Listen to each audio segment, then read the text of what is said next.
вече дойде. Още нищо. Кели, може ли да разкажеш за себе си? Разбира се, че да. Добре. Първоначално исках да пиша текстове на песни. Исках да създавам някакви песни. Първоначално исках да създам една песен и... И що ми излезе сцената?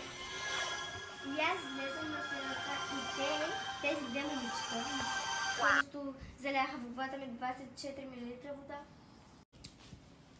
Аз ще познаем, докато всички снимаха ли, нали? Да.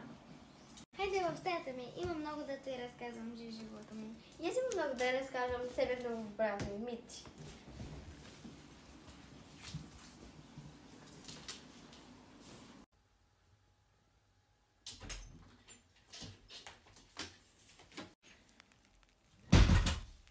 Давай, ти си. И моят брат се казва Мити и неговият най-добър приятел се казва Сели. И те са толкова досадни, просто не можеш да се представиш. Много е досадно да имаш малък брат. Имаш право. Искаш ли да прекнем брат ти? Да.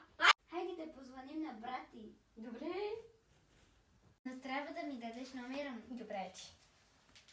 Аз да говорим. Здравей, Мити! Искаш ли да дойдеш в една приятелка, която се казва Петя? Искаш ли да те изпратя локацията й?